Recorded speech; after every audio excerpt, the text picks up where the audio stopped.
Hello everyone. Hello. Namaste, Magda. Namaste. Good evening. Good evening. Are you alone today? Maybe. Okay, then. So what are you going to teach to me?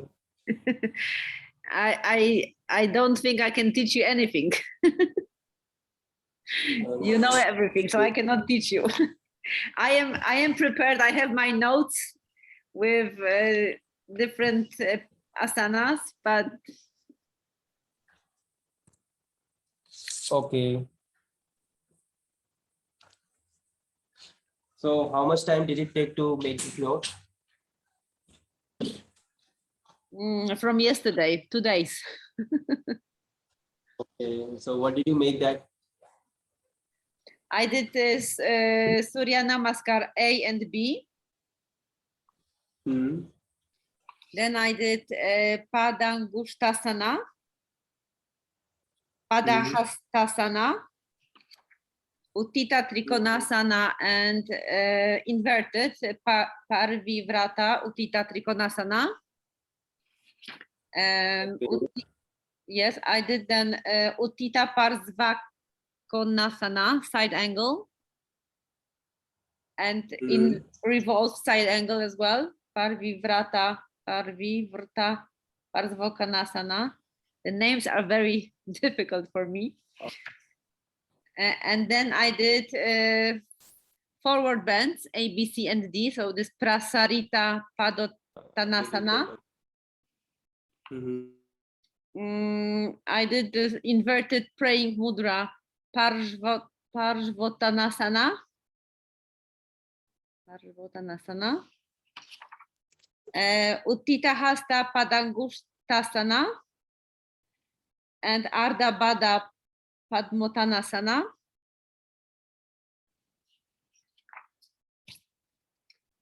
And I also did Utkatanasana. And I tried to do as well tree pose, Vrksasana, and eagle pose, Garudasana.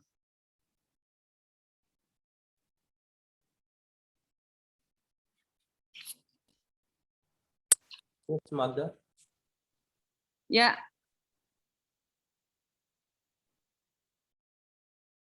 So do you have any doubt in there, in any posture? I do all the postures by myself. So I did my movements. I described what I do. And also I read in the book. And so I think I don't really have any doubts. Maybe the only thing is about chair pose. But as a completely separate pose, asana. Where is it? Right here. So this. Magda? Yeah. Is that my connection weak or your connection weak? I think mine is good. Okay. You are freezing sometimes, so maybe yours is not so good.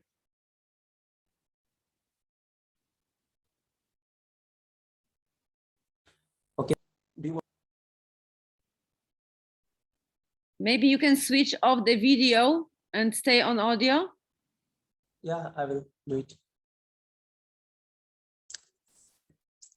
Okay, so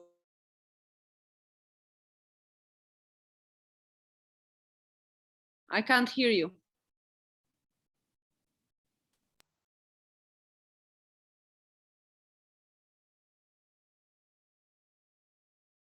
hello. Yes. Yeah. What posture do you know? Do you want to know about? So maybe the chair pose, Utkatasana. Okay, Utkatasana. So first of all, this Utkatasana is your first posture in Salutation B of the Ashtanga Yoga. Okay. So Yes. in Utkatasana, basically we are supposed not to go further than our toes. Okay, it should be always in line with your ankle or in line with your toes. If you're going further than your toes, then the whole body weight, the whole body weight is beared by your knees. If you're putting a lot of pressure on your knees, then it's gonna get hurt or you may fall into injury. So that is why like we usually keep that knees in line with the ankle or in line with our toes. If you're going further than this, then the angle is going to get decreased. Okay, because of the decrease, because of the deduction of your angle, then your center of the gravity does not follow your body. Okay. Yes. So that is why in this we always keep our knees behind our toes or in line with our ankle. All right. And second thing, are we supposed to keep our legs together or are we supposed to keep them apart? What do you feel like? I think one should be hips apart. Or yes, it should be always keep it apart. If you're keeping your feet and feet together, so you may have seen if you're keeping your feet together, so your foundation of your chair pose, it does not see if your foundation is small, you cannot easily find the balance. If your foundation is broad, then you can easily find the balance. So that is why if you're bringing your feet together, the arches of your like the edges of your both feet is going to be, it will make triangle. Okay. So what we are supposed to do, we are supposed to keep our outer edges parallel to each other. Yes. If you're keeping both legs open and keeping them like outer edges parallel to each other, then it's going to be very easy to find the balance and you can easily hold there. Because there we are spreading our toes, we are bringing more information from the floor. So that is how we bring more consciousness into the posture so that we can easily get the maximum benefit as I want. Okay. Yeah. And third thing, the third important thing is to stay if you on have your heels, to press your heels. Yes, I think. Yes, we do press our heels. The more you press your heel, the more strong foundation you will have. Your legs get more stronger. Okay. Yes. So basically it gives us strength on our inner thigh. It gives us strength on our thighs, inner thighs, and hamstring too. Yes. And also when pressing the heels, when in chair pose, pressing the heels down, also I try to lift my toes up. Is it correct? Yes, if you are lifting your toes off the floor, what happens in the air? When you're lifting your toes off the floor, you will have nice arch on your inner edges of your feet, right? So we are supposed to have this normal arch. So let's suppose if our sole of our feet does not have that much strength, it will start to collapse in. Okay, so your feet will start to flat. Yeah. Okay, so what we are supposed to, we need to maintain this normal arch in our feet. Okay, so in order to make this normal arch in our feet, we always lift our toes. Hello Jane, how are you? Hello, apologies for being late. Meeting overran. Hi. Hello, how are you both doing? Good, we are good. Yeah, Jane, I cannot turn on my camera because we do have instability in our network. So if I turn on, you guys gonna get stopped and I'm also gonna get stopped. Okay. So if you want to turn off your camera, you may turn off. Otherwise, this is also fine. Okay. Okay. Whatever you feel comfortable. I'm going to close my curtain. Yeah. So that is your chair pose. And what about your legs? What about your upper body? What happens to your upper body in the chair pose? What do you feel like? Upper body gets stretched both sides equally on both sides, and your hands, are the The same They are line with your open. spine. Yes. So they are always same line with your spine and they are stretched out from the sideways. Okay. And in between your abdomen and your thighs, there should be 90-degree angle. Okay. You don't need to all the way get straight. You don't need to lean forward too much. You just need to be straight so that it will make one like 90-degree angle from in between your thigh and your abdomen. And another 90-degree angle that will be made in your back of your leg, like in between your hamstring and your calf muscle. Okay, so in between there should be 90-degree angle. Then you can easily find that good strength without taking the support of the wall. Okay, if you're doing the same thing like chair pose against the wall, you will find it so like very much easy. Because the most of the body weight is getting shifted over your on the wall and you just keep engaging it. And the question about this Utkatasana is that when it goes as the asana, it's when it's not the part of the sun salutation B. I would like to tell you the sequence, and if you can please correct me. Yeah, all right. So Utkatasana, yeah, chair pose.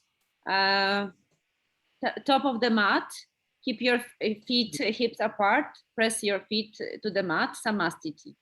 Then Urdhva Hastasana, with an inhale, lift your hands, look to the ceiling, bend your head back, and then forward bend.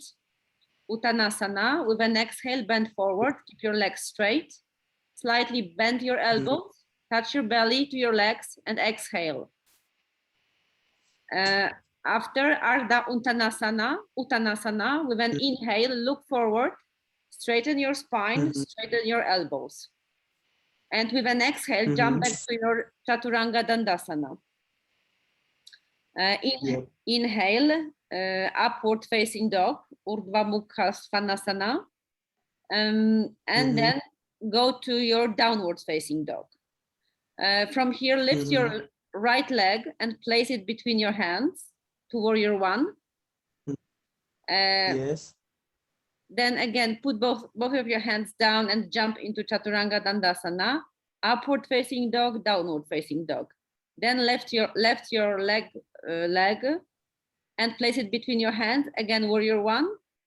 Again, put both of your hands down and jump into Chaturanga Dandasana, upward and downward facing dog. And from here, inhale. When inhaling, bend your both knees and jump into the chair pose. And here, check if your knees don't exceed your toes. You must see your toes. Lean backwards on your heels. Try to lift your toes from the ground. Keep your arms straight in the same line with your spine. Release the shoulders. Tuck your tailbone in. Pull your belly in. Take few deep breaths here. Yes. And now bend forward to your standing forward bend. Exhale. Now with an inhale, look up, straighten your arms, straighten your spine, and with an inhale, lift your hands and Samastiti.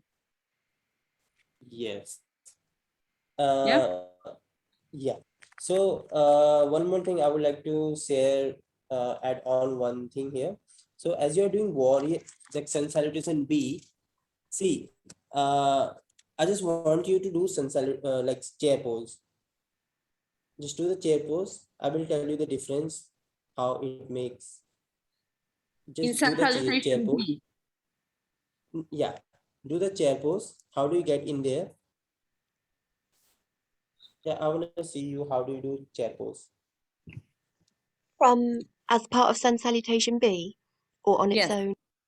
Yeah, just do the chair pose, normal chair pose. How do you do?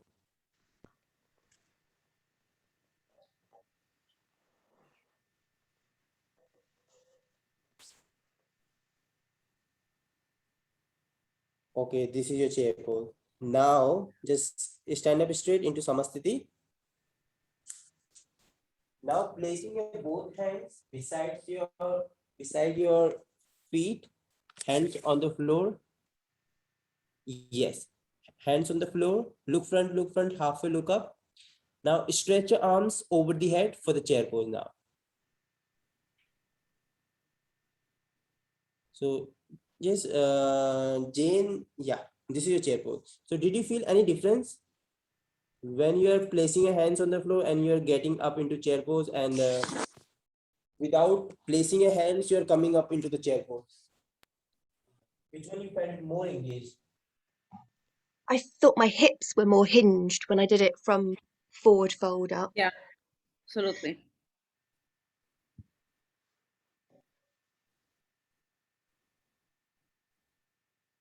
I've never practiced before the chair pose from this hinge position. No, nor Okay, so what I want to say here, see, when you're placing your hands on the floor and then you're reaching your arms up to come up into this chair pose, you are engaged from the beginning, from the serratus and the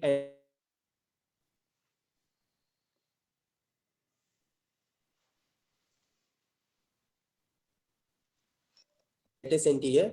So that is just,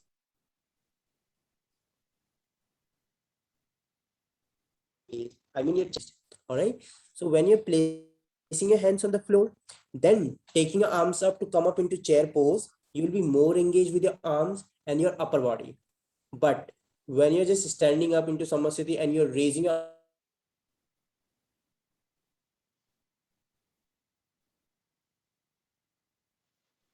I'm We going to put can't my hear you.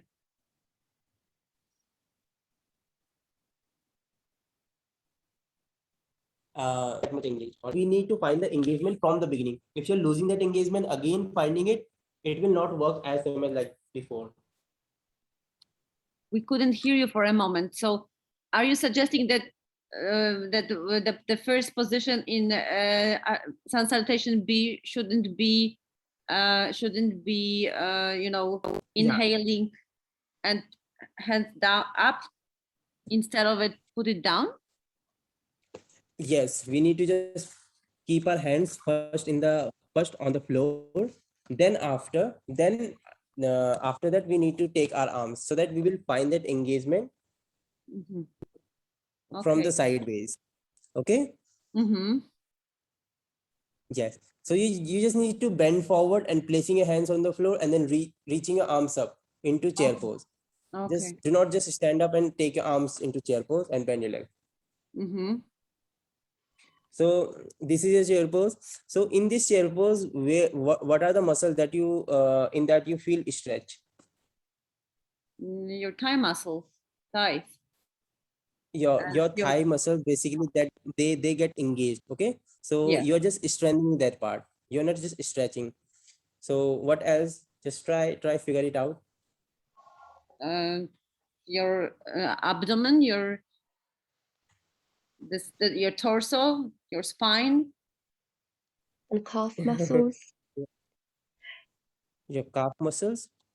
Your arms. Yeah, your arms, your sideways. Like your sideways, your spine. If you're pulling your hands up, then after you will have this extension. And what else? Your hips, your glutes maximus and minimus, they get stretched here. Okay. So this is also called low squatting sequence. Like if you are doing this chair pose with keeping your feet apart and then you are taking your arms up, in that you will have that extension on your butts, in that you will have that extension on your spine and in your arms too. You just need to find the center of the gravity. Your body should be in the center from the sideways. Okay, just do not look at your body from the front or from the back side. Just look your body from the sideways when you're doing chair pose. Are you getting me what I mean? Yes. Let's suppose you're doing chair pose. And you're taking your arms up over the head. So this is a chair pose. Now look at your body from the sideways, like from the left side or right side. If you're looking at your body from right side, just imagine that one center line.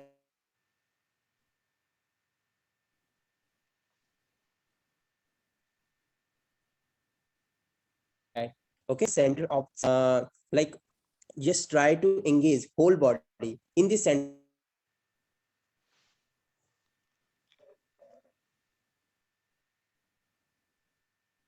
We can't hear you. The knee and the center just um, uh, 10 centimeter. Okay, your and your hip and at the center of the line, that should also have the same distance, like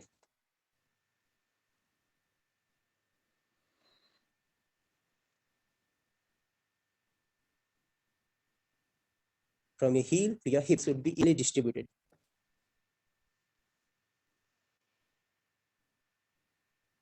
Because you broke up, were you saying that the heel and the hip are the center?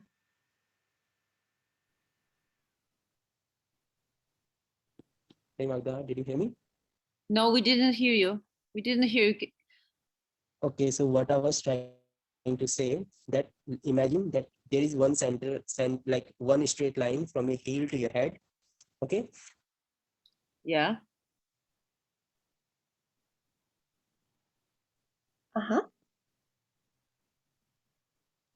It is just 10 centimeter. The distance and the center of the line, that should be also the 10 centimeter. It means your the distance between your knee and your center of the line, the center.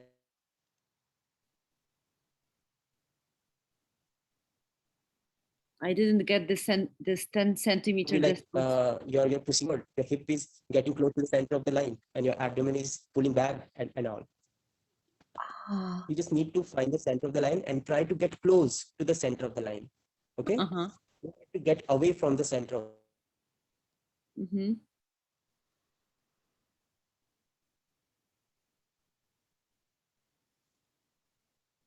Always from the sideways.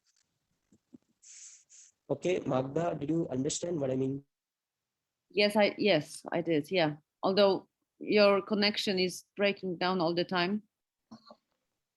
But I've heard that making one line from the heels to the head and Yes. try to find your center, your gravity Yes. center. The only thing I didn't understand, because I didn't hear the 10 centimeter distance, is what is it all about? Can you please repeat? This is just like imagination. We are just supposing this thing. Okay. Uh-huh. So let's suppose you are like on the notebook you're drawing like these stick figures, this triangle pose. Just make one straight line from your heel to your head. Okay. The distance between your knee and the center of the line should be even as same as like your hip to the center of the line. They both should be equal. Uh-huh. Okay. Mm-hmm. So this distance between your hips to your center of the line to your knee, they should be equal. Mm-hmm.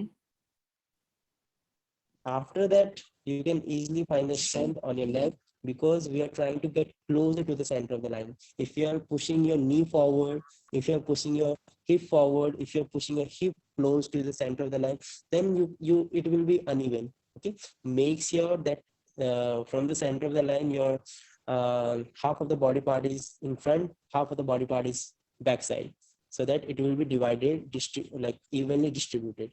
Mm-hmm. So that's what I was saying. Okay. Mm-hmm. Yep. So that is all we do have in this triangle pose. Okay. Any other pose that you want to know about?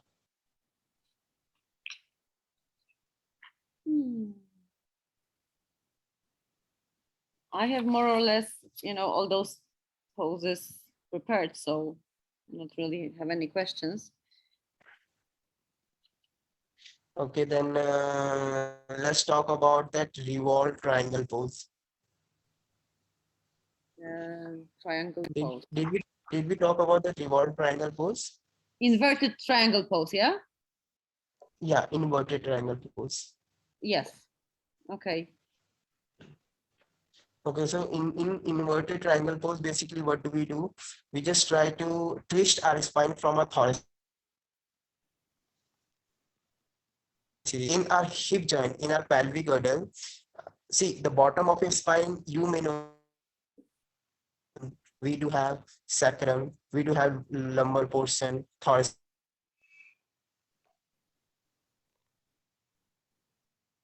region. Really know this, I think so.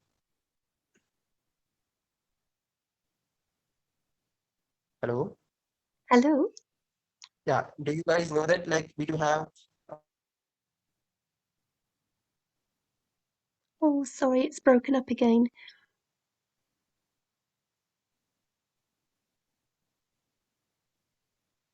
sacrum and coccyx.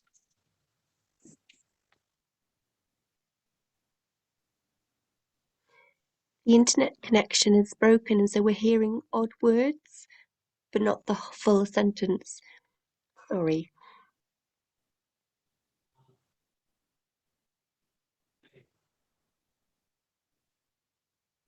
Hello. Hello? Yeah, what I was saying that you may know that the spinal structure, we do have cervical, thoracic region, lumbar region, sacrum, and then coccyx, right? Yes. Right. Mm-hmm. Yeah. So in that pelvic girdle, sacrum and coccyx is attached, right? See, we do have stability in this post in this region, like sacrum and then coccyx. They are stable, they cannot move, right? And the lumbar region that can move, only it has only two action, flexion and extension. But in the sacrum region, it does not have any movement, right? But when you're doing this revolve triangle pose, make sure that sacrum and coccyx is also twisting, while like when you're pushing your hip forward, your sacrum and coccyx, they both bones, they should twist with your hip. Yeah, If because that is not twisting from, you're squaring the hips. yeah, just when you're keeping your hips square, at the time your sacrum and coccyx, that should also be square. Because if you're twisting from the sacrum region or the coccyx, you will definitely get into injury. So that we are supposed to avoid all the time. Mm-hmm. Okay, so what we have to do, we have to first keep our hips completely square. If you're not keeping your hips completely square, then see, we do have stability in our coccyx and sacrum that it cannot move. If you're not keeping your hips square, like without, if you're not keeping your hips square and twisting just like this, then maybe your tailbone will tucked out, right? So that is why we are supposed to always keep our hips square and engaging the sacrum and coccyx all together. They should always move, that they should always follow your hip.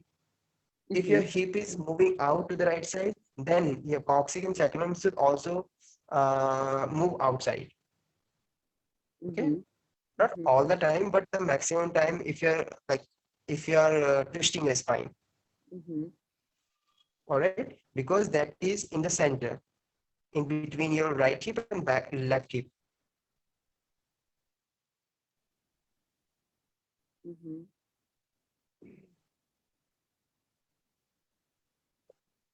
Okay, Magda and Jane, Yes, Mhm. yeah. did you guys understand what I'm saying here? Yes, we heard. Yes.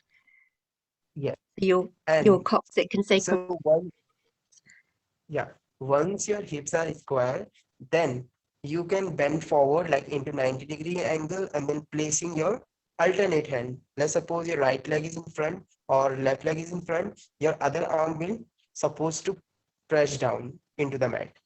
Okay, Mm-hmm. and then take your other arm over the head and then twist from your thoracic region. Mm-hmm. Okay, not from your Mm-hmm. lumbar region, your lower body, like your lumbar and your sacrum, coccyx, they should be all the time stable, they should be all the time flat. You can twist only from the thoracic region. If you're twisting from the lumbar region, you will. Mm-hmm. Okay, Magda. Yes, understood. Yeah. Okay, so any other posture that you want to know about? Because we do have in this revolve triangle pose, like this is the important thing that I just wanted to make that sure that you know. Mm-hmm. Hmm. There is also this revolve side angle. Yeah, in the revolve side angle, same thing happens. You are, see, in the revolve side angle, what happens, you are trying to keeping your hips completely square. Again, you are supposed to push your back hip forward, and your sacrum and coccyx, they are also moving. They are following your back hip. Okay. So you're like when you're pushing your back hip forward, and then you're adjusting your abdomen on your front thigh. Like you're just trying to adjust your abdomen on your front thigh. And after that, you start to twist from a thoracic region. So the like mainly what I want to say, you just need to twist from thoracic region. Apart from your thoracic region, your whole body, that will be completely stable. Yes. That will follow your back leg. Yeah. That will not follow your front leg. Okay. Yeah, and the elbows should be. I mean, the right elbow on the right knee. No, left elbow on the right knee, and the namaste mudra, the praying mudra, and then we should lift our sternum to our palms, right? So it's Yes. in the middle of our chest. The palms should be in the middle of our chest, right? Yes. Yeah. Your palm should be close. Yeah, in close to your ears. Your other hand, whichever is on the top, that hand should be always close to your ears. And try to rotate that arm outward. After that, you will. After the Yeah. yes. But I was So yeah. I was asking if we should start from the praying mudra and then extend. Fine. Yeah. Yeah. We can always join our hands together in the beginning, because it's very intense posture if you're binding your hands behind. We need to have that like enough mobility in our shoulders. If we do not have enough mobility, we can never find this posture perfectly done. So what we are supposed to do, we can always join our hands together, or what else, you can keep your hand either side of your front leg, whether you place it down like in left or right as per your comfort.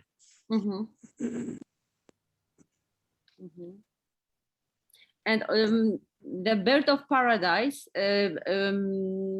is also from Revolve side angle. Yeah, bird of paradise, that does not come from the revolved side angle pose. That comes from the extended side angle pose. In that we do not have twisting. Okay. Okay. All right. See, when you're doing bird of paradise, what are we supposed to do in that? We are just trying to wrap our hands behind our leg, and then extending our leg up over the head, right?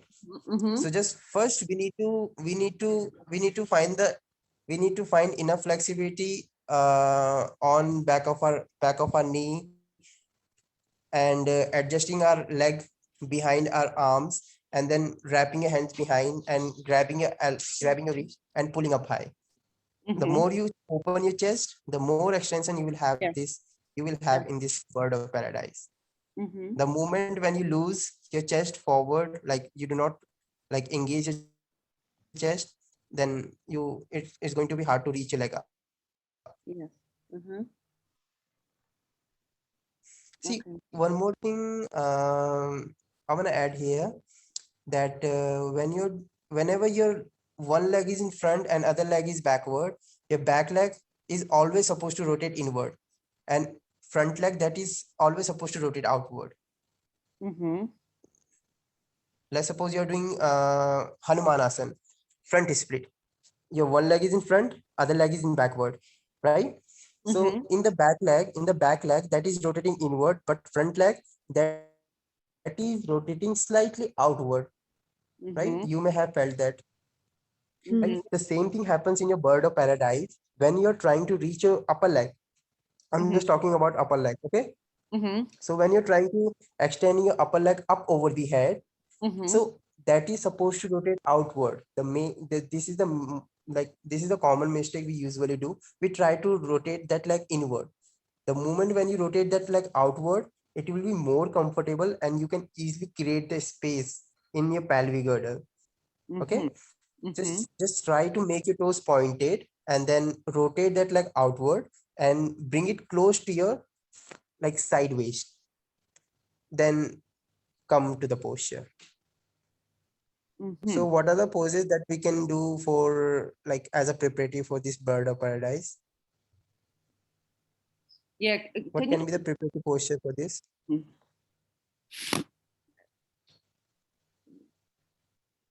I thought the kind of like revolt side angle or like side angle for me, from side angle. Side angle pose, side lunges, and your shoulder mobility should be there. So we need to work on the shoulder mobility too, and we can do wide leg forward bends, because in that we are also rotating our hip in.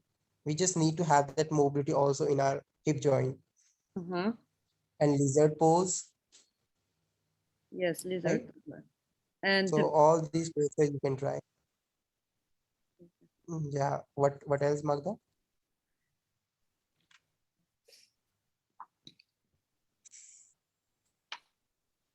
This forward bends, the second one, the B one, I always was doing it with my hands on the waist, but inverse, like the toes on the front and the fingers on the back. And I see in the book here, it's not like like I know. It's just that the hands are in the waist. So my question is, how should it be? Because I was always putting. Are you talking about wide leg forward bend, Prasarita Padottanasana? Prasarita Padottanasana B, yes. Okay. So see, when your hands are on the waist and your elbows should be squeezed. You maybe on the picture it is not squeezed, but you're supposed to rotate your hand inward. Like just grab your waist and then roll your shoulders back and then try to bring your elbows together. Okay. So yes, this is called retraction of your shoulders. Okay. Yes. So your scapulas are coming together, your shoulder blades are coming together. This is the retraction of the shoulder blades. So we are supposed to always retract our shoulders while bending forward in this Prasarita Padottanasana B. Okay. Yeah. So do not hit your elbows out. Squeeze your elbows together behind your back. Yeah. And the other question is, because in some books they say we should always start from Tadasana, and some people say from Samastiti. I know that it's very similar, although not the same. So what we should start from, the position always. If you are doing Ashtanga Vinyasa, so the Samastiti is like playing an important role. If you are doing this fundamental postures. So from the Samastiti, we are supposed to get to the posture. Like from the Samastiti, we will get to the Sun Salutation A, 5 round Sun Salutation A. Then again Samastiti. After Samastiti, we will do Sun Salutation B. Then we will do this Padangushtanasan, Padastasana. Again, we will release into Samastiti. Samastiti is more like it's going to be like your relaxing posture.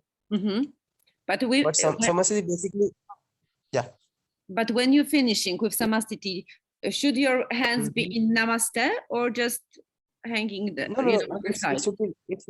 It should be relaxed beside your hips. Okay. And also coming back to Samastiti after the pose, I was always bending my knees slightly. Should I do it? That is fine.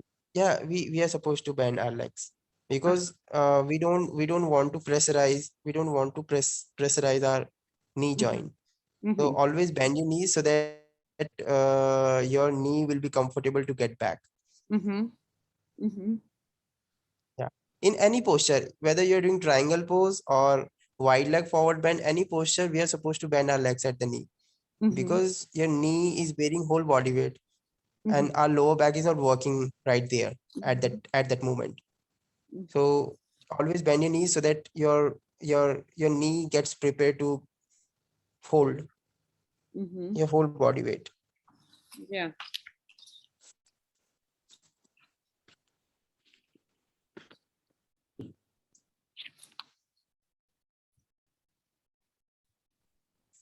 Also in this Ardha Baddha Padmuttanasana, half bound lotus standing, yeah?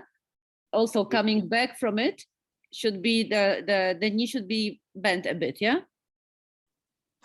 Yeah, in Ardha Baddha Padmuttanasana, we are supposed to bend our leg while coming back. Even when you're coming to the posture, we are supposed to bend our leg. While bending our leg, it's easy to hold, it's easy to make tight grip with your hand, whichever hand is holding your leg. So that makes tight grip when you are bending your leg. Okay.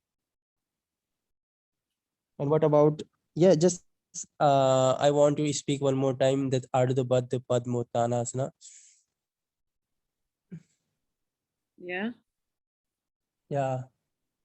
Speak up this word, this asana name. Ardha Baddha Padmuttanasana. Very nice. Yes, Jane, you also try to speak up. Not quite. Did you hear me? Yeah, I can hear you. Once more, please. Ardha Baddha Padmuttanasana. Very nice. So we do have this posture in sitting too. Yes. You know that? Yeah. So that is called Ardha Baddha Padma Paschimottanasana. Okay. So in this we do have Padmottanasana. In that we have Ardha Baddha Padma Paschimottanasana. Okay. Because it's your Paschimottana variation. That is why we are making that Paschimottanasana after that. Padmottanasana. So after this Ardha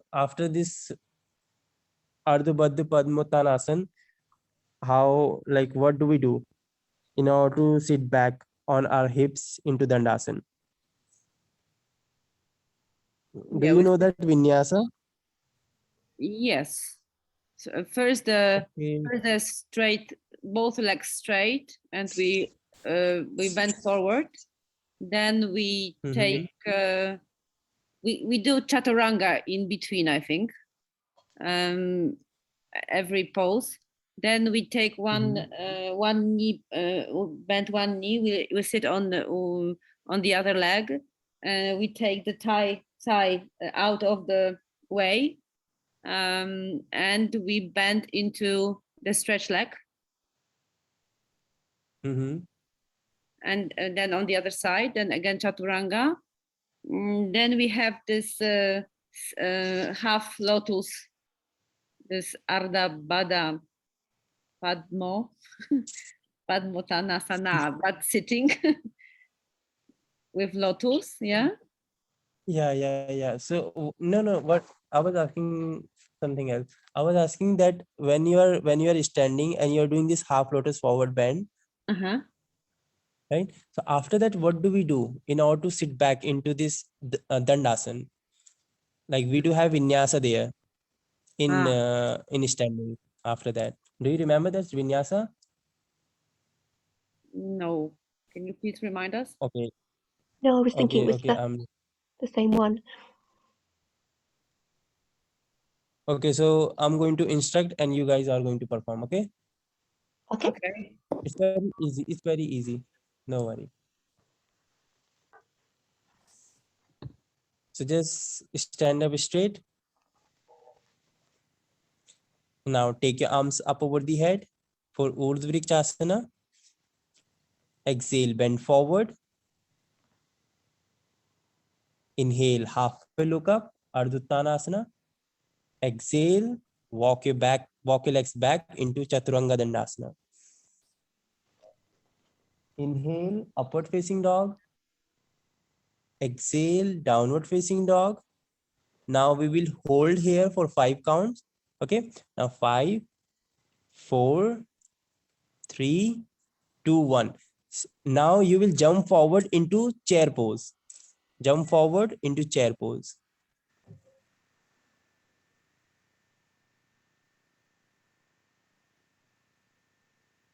chair pose. Again, you will hold there for 5 counts.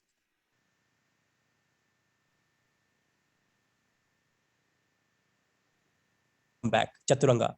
No halfway look up, no completely down. Yes, upward facing dog and then down dog. Now we will do warrior A. Step your right leg forward.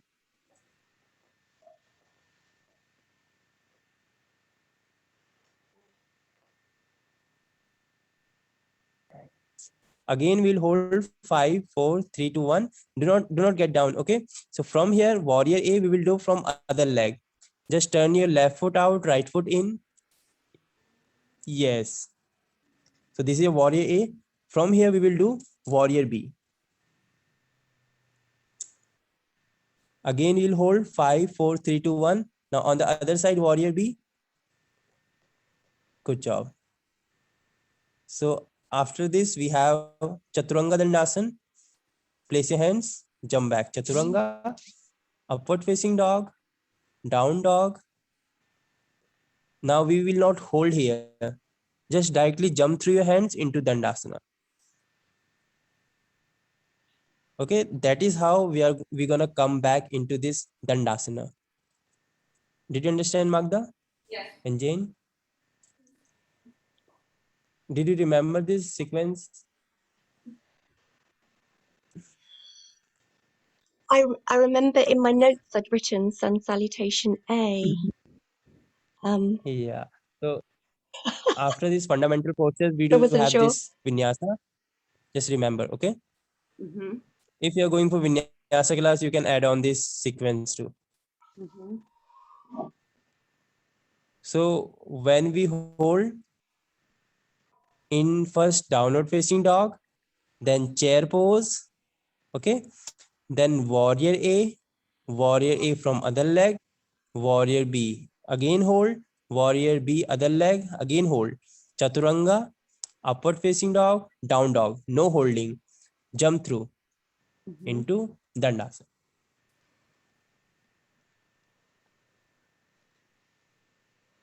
Would you mind just saying it again one more time, please? So chair pose. Okay. No. Thank you. No. First we do the normal sun salutation, Ashtanga A. Okay. So in downward facing dog, we will hold. Directly jump into Chaturanga chair pose. No halfway look up, no completely down. Again, you will hold into chair pose, 5 counts. Then again, jump back directly into Chaturanga. Okay. Upward facing dog and then down dog. Again, no holding. Warrior A, hold, 5 counts. Warrior A from other leg, again hold, 5 counts. Warrior B, hold. Warrior B from other leg, again hold. Then Chaturanga, upward facing dog, downward facing dog. Again, no hold, no holding there. Directly jump through your hands into Dandasana. Okay? Yes. So Yes, sir. Mm-hmm. that's Great. how it is made. Mm-hmm. And that is what we are teaching.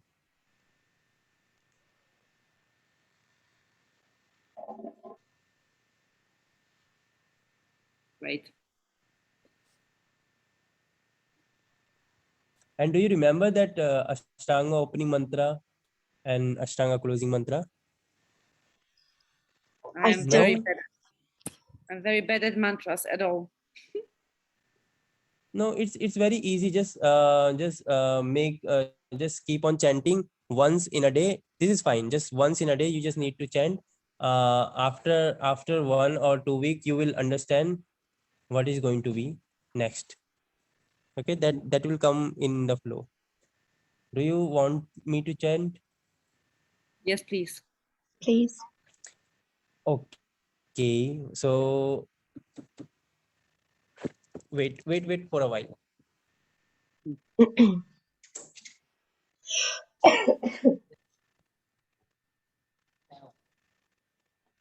Jen, is it the same mantra?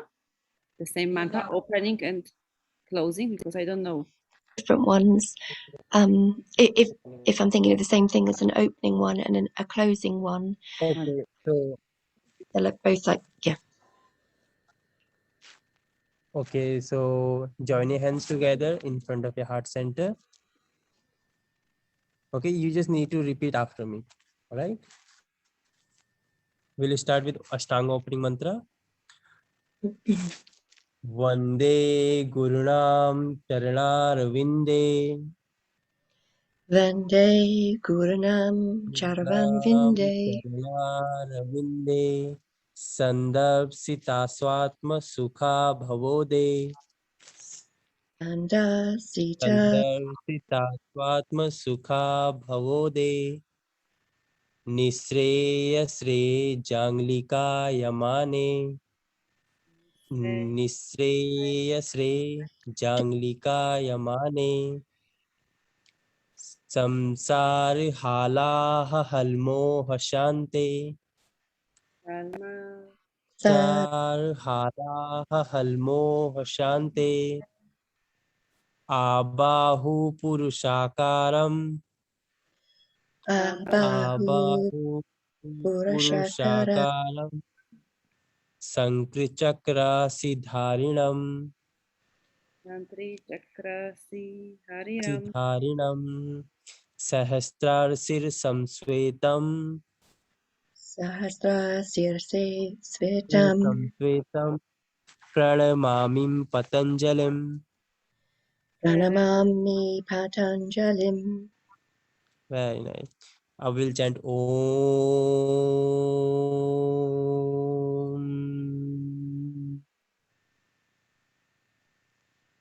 Now, slowly, gently open your eyes. So this was your Ashtanga opening mantra. Okay, Magda and Jane. Hey, Jane, you chanted so well. Sing. They're beautiful words, and the sound is really, yeah, it's gorgeous. Great. I have to learn it by heart. It's Okay, just, Jane? isn't it? We're just hearing it over and over on a loop.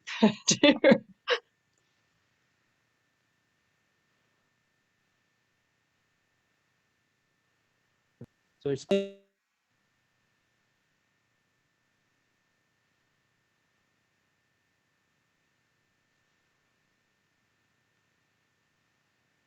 Oh, we've lost you again.